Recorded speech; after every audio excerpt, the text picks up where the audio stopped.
How's it going? My name is Colin Winters. I'm the host of A Panthers Place, and today we are going over the hiring of Dan Morgan as the Carolina Panthers' new general manager. Now, this really doesn't come to any sort of surprise for anyone.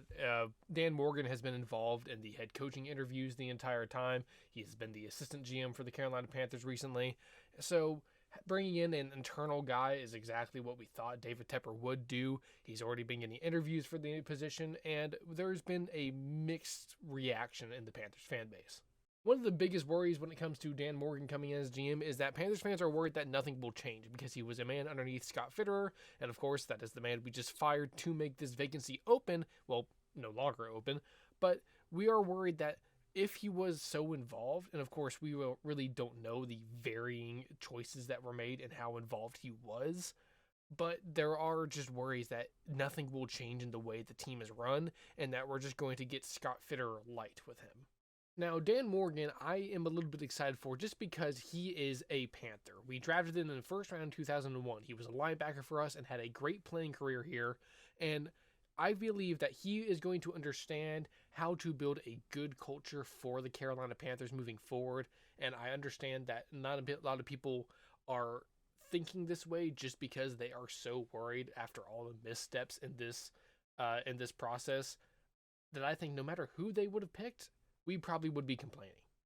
So far on social media, many former Panthers players and current Panthers players have been saying great things about this hiring, and a lot of these players have been outspoken against a lot of the decisions the Panthers have made. So I'm not just thinking that these are players, pumping up their former team just because that's the thing you do as a player. I mean, look at Calvin Johnson. He barely acknowledged the Lions exist until they got into the playoffs.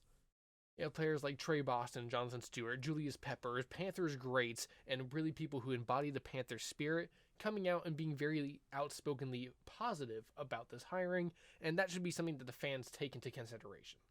Having such a big player person going into your GM role, you're going to be able to sign a lot more players who maybe would be on the fence when you're just talking to a football analyst guy.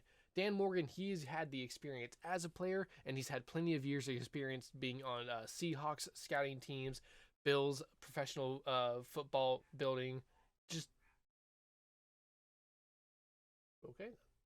But he's been on teams where they have built playoff winners before, and I'm hoping with him having full control now over the roster and what happens. Of course, I say full control really because we don't know how much David Tepper is still going to be burying his hand into, and that is one source of worry of if they're just promoting someone internally because David Tepper already has them on strings. But looking at the silver lining and looking at a brighter future, because if I don't, I'm going to get a migraine. I'm going to say that because he is a player person, because he's going to be able to make these connections with these players, understand what they need and how to build a good football team because he's been on the field during good football teams, I think this is an exciting time. Dan Morgan will have his hands full this offseason, though. Of course, I'm sure he's going to be really involved in the second round of interviews with head coaching candidates.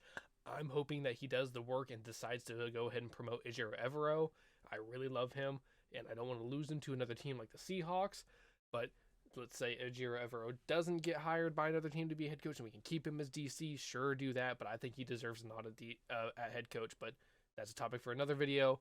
I'm just worried that Dan has a lot of stuff on his plate and that people are going to judge him too quickly if we do not see immediate results, especially because we're seeing teams like the Lions and the Texans go from bottom of the barrel to top of the league in just a few years, and we've been bad since 2017, and I've seen almost no improvement. I say almost no improvement. We've seen no improvement at all and actually have dropped. Dan Morgan's going to have to decide what to do with Brian Burns. He's going to have to decide how he's going to make sure he has a budget for players like Derek Brown. He's going to have to find out how he's going to go ahead and get receivers for Bryce Young, how to build a new offensive line, and of course the draft, which of course this is a deep draft for so many positions of need for us. We're of course worried, are we going to see Scott Fitterer type drafting where it's just going to be we miss on every player despite having Pro Bowler here, and we pick the guy right here. But still, I'm going to go ahead and hold out for the future and be pretty excited for this. Because if he can be that dude who goes in and makes the connection with the players, goes out in the field and practices, talks to the guys, see what they need, stuff like that, instead of just being the football brain who stands in the corner like, yes, scout that man.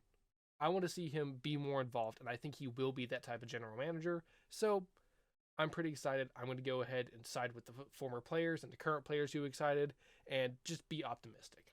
No matter what, this is going to be a huge year of change for the Carolina Panthers because we as fans have seen enough, and if we do not get the change that we desire, Tepper's going to start feeling it in his pockets.